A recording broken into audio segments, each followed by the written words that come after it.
காங்கிரஸ் தலைவர் மாணிக்கம் தாக்கூர் இன்னைக்கு ஒரு 3 பக்க அறிக்கையை கொடுத்திருக்காரு. நீங்களே சொன்னீங்க 2022 அறிவிப்பு வரும்போது ஒரு புதிய விமான நிலையம் வரும்போது எல்லாருமே ஆதரிப்பாங்க. அன்னைக்கேவா பரந்தூர்ல மக்கள் போராடினாங்க, ஏகனாபுரத்துல போராடினாங்க. விமான நிலைய அறிவிப்பு வந்ததுக்கு பிறகுதான் போராட்டம் 7 ஆண்டுகளா நீடிக்குது சார். அதான் சார் சொல்றேன். அதனால அது 4 இடங்களை தேர்ந்தெடுத்தாங்க. கடைசியா முடிவு பண்ணதான் பரந்தூர். இங்கே பேசப்பட்டது பன்னூர், இப்படி பல இடங்கள் தேர்ந்தெடுத்தாங்க. இந்த கிரீன்ஃபீல்டு விமான நிலையம் நிச்சயமா வரும், அதுல எந்த சந்தேகமும் இல்ல. மாண்புமிகு முதல்வர் வந்து அதை கொண்டு வருவாரு. அது ஒரு பக்கம் இருக்கட்டும். இங்க பிரச்சனை என்னன்னு சொன்னா, இந்த இடத்துல 4/1 நீர்நிலை மட்டுமல்ல, பல்வேறு குளங்கள், கிட்டத்தட்ட 500 ஏக்கர்ல ஒரு செயற்கை ஏரி அதை ஒட்டியே வருது. இதையெல்லாம் பார்த்து தான் 2022 சாத்தியக்கூறு அறிக்கை இந்தியன் ஏர்போர்ட் அத்தாரிட்டி கொடுத்த அறிக்கையில இவ்வளவு சொல்லப்படுது. இவ்வளவு இருந்தும் கூட வேற வழி இல்லாம இவர்கள் 2023 ஒரு சட்டம் போடுறாங்க. எந்த சட்டம்? சட்டமன்றத்தில் ஒரே நாள்ல எந்த விதமான கேள்வி இது இல்லாம, அதாவது விவாதமே இல்லாம ஒரு சட்டம் போட்டு கொண்டு வந்து அந்த இடத்தை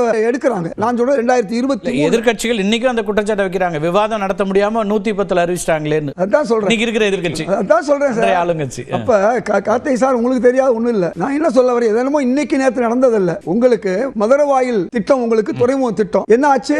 1500 கோடில முடிய வேண்டியது இன்னைக்கு 2500 3000 ஆனாலும் முடியாது. அப்ப நஷ்டங்கிறது வர்த்தகம் செய்யுது. அதே மாதிரி சேது சமுத்திர திட்டமா இருக்கட்டும், ஏன் 4 வழிச்சாலைன்னு ஒரு அதிமுக ஆட்சி கொண்டு வந்தாங்கல்ல, என்ன ஆச்சு? அதுக்கு பிறகு அதை கூட பரிசீலனை பண்ணலாமா நினைக்கிறாங்க. அதனால இது அரசியலா நீங்க பார்க்க வேண்டிய இல்ல. அரசியலா பார்த்தா அது அரசியல் தான், அரசியல்காரர்கள் அரசியல் தான் செய்வாங்க. ஆனா இப்ப அது அரசியல் இல்ல. தேர்தலுக்கு முன்னவே இன்றைய முதல்வர் என்ன செஞ்சாரு? அங்க போய் அதை பார்த்துட்டு எல்லாத்தையும் ஆய்வு செஞ்சுட்டு இது வேண்டாம்னு அவர் சொன்னார்.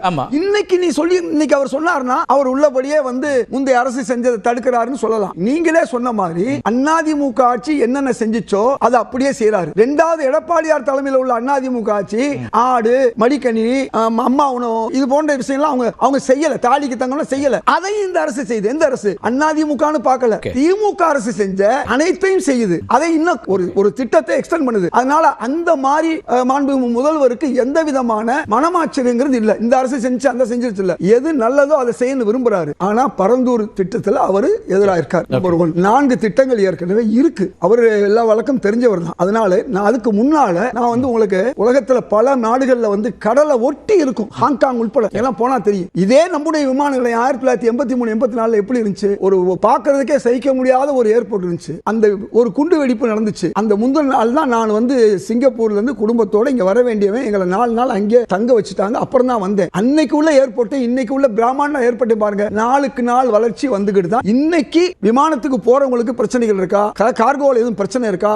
இன்னும் வந்து 5வது முனையம் வந்துட்டா இந்த கிரீன்ஃபீல்ட் விமான நிலையம் வரப்போகுது. அப்படி வரும்பொழுது உங்களுக்கு இந்த 3-4 இடங்கள் இருக்குது. நீங்களே சொன்ன மாதிரி, அதாவது மிகை நாடி மிக்க குழல் சொல்லுவாங்க. அதிகமான நீர்நிலைகள், அதிகமான விவசாயிகள் பாதிப்பு, அதாவது 1500 குடும்பம் பாதிக்கிறதா, 200-300 குடும்பம் பாதிக்கிறதா, இதையெல்லாம் பார்க்க வேண்டிய ஒரு கட்டாயம். அதை தான் தலைவர் மாணிக்கம் தாக்கூர் செய்யறார், சொல்லியிருக்காரு.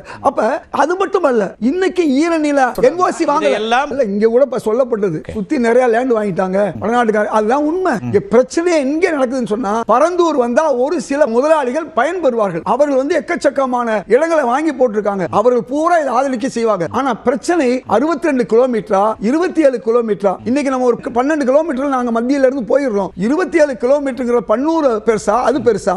இங்க ஒரு 300 குடும்பத்தை அப்புறப்படுத்துறது பெருசா? ஆயிரக்கணக்கான குடும்பத்தை அப்புறப்படுத்துறது பெருசா?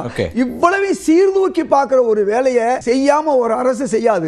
ஒரு அரசு என்பது தான் மட்டும் முடிவெடுக்கிறது இல்ல, அங்க அதிகாரிகளையும் சேர்த்து வச்சு தான் முடிவெடுப்பாங்க. அதோட 2 சட்டத்தை நான் சொல்லி முடிச்சுக்கிறேன். 2 சட்டம், அதாவது 22 23 2 சொல்லிட்டேன். இன்னும் வந்து ஈரநிலை என்ஓசியில இழுவையில் இருக்கு. 3வது இந்த நிலங்கள் வந்து எடுக்கிற விஷயத்துல எங்களுடைய அரசாங்கம் 2013 கொண்டு வந்த R&R பாலிசி, ஆமா, இவை எல்லாம் இருக்குதெல்லாம் சீத்து பாப்போம். அடுத்ததுல பேசுவோம். பஸ் பயணத்தை வந்து நீட்டிப்பு செஞ்சது, அதெல்லாம் வந்து 2 வருஷம் 3 வருஷம் கழிச்சு வரும்னு எதிர்பார்த்தாங்க. இவ்வளவு சீக்கிரம் வந்துருச்சுனாவே சந்தோஷப்படும். இன்னைக்கு பெண்கள்லாம் மகிழ்ச்சி தெரிவிச்சிருக்காங்க. அதே மாதிரி something is better than nothing அடிப்படையில் 3 சிலிண்டருக்குள்ள ஏற்பாடு பண்ணிருக்காங்க. இந்த நிலையில இவ்வளவு முதல்வர் விஜய் செய்வார்னு நான் எதிர்பார்க்கல. 3 வருஷம் கழிச்சு கொடுத்தாங்க நம்ம 1000 ரூபாய் உதவி தொகையை. அப்படி இருக்கும் பொழுது இவர் இந்த அளவுக்கு எல்லா திட்டங்களையும் அதிமுக செஞ்ச திட்டம், அதிமுக 2வது ஆட்சி மறுத்து செஞ்ச திட்டம், திமுக ஆட்சி செஞ்ச அவ்வளவையும் செஞ்சுக்கிட்டு இதையும் அவர் செய்யறாருக்கும் போது நிச்சயமாக அவர் செய்வார். இப்ப நான் ஏற்கனவே சொன்னேன் இல்லையா, மிகை நாடி மிக்க குழல். அதாவது பரந்தூர்ல இருக்கக்கூடிய நீர்நிலைகள் வேற, இது வேற. அதனால பன்னூர்ல ஏற்கனவே இடங்கள் இருக்குது, அது எடுக்கிறது பிரச்சனை இல்லை. அதை விட முக்கியமான விஷயம், அந்த 5வது முனை இருக்கு இல்லையா, இவ்வளவு 1000 ஏக்கர் நீர்நிலைகளை தூக்கி ஒரு ஓரமா வச்சுட்டு ஒரு கூவம் பக்கிங்ஹாம் ஆறுல ஒரு பிரிட்ஜ் போடுறது, ஹாங்காங் மாதிரி ஒரு 10-11 இடங்கள்ல குருஷியல் ஏர்போர்ட், அதாவது ஃபிளைட்டும் அது ஒண்ணா இருந்தா இருக்கும், அல்லது கடல் மேலே இருக்கு. அதனால அவ்வளவு இருக்கும் போது ஒரு நீர்நிலை, அதாவது ஒரு ஆறு குறுக்க ஒரு பாலம் போறதுனா ஒரு பெரிய விஷயமே இல்லை. இது எளிமையாக செய்யறது. அரசு எடுத்திருக்கக்கூடிய முடிவு 5வது முனைய முடிவா இருக்கட்டும், அது இன்னும் 4 இடங்கள்ல, பரந்தூர் அல்லாம 3 இடங்கள் இருக்கு. இதுல எங்கேயாவது நிச்சயமா வரத்தான் செய்யும்.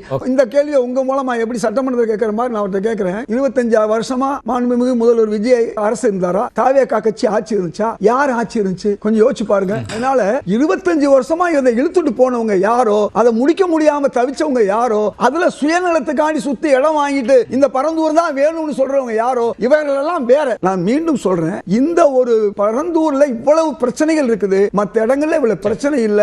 நிச்சயமாக இந்த அரசு சிறப்பாக ஒரு கிரீன்ஃபீல்ட், அதாவது பசுமை விமான நிலையத்தை கொண்டு வரும். அதுவரை இந்த முன்னேற்றம் இந்த 2வது 4வது முனை 5வது முனையமா மாறும், எல்லாமே நடக்கும். அதுவரை நம்ம மக்கள் விமானத்துக்கு போறவங்க 10-12 கிலோமீட்டருக்குள்ள போய்கிட்டே இருப்பாங்க, கவலைப்பட வேண்டாம். திமுக சகோதரர் தொடர்ந்து மிரட்டல் விட்டுக்கிட்டு இருக்காது, நடக்காது, அது நடக்காது, நடக்க விட மாட்டாங்க. என்ன கேட்கிறேன், ஒரு விஷயத்தை புரிஞ்சுக்கங்க.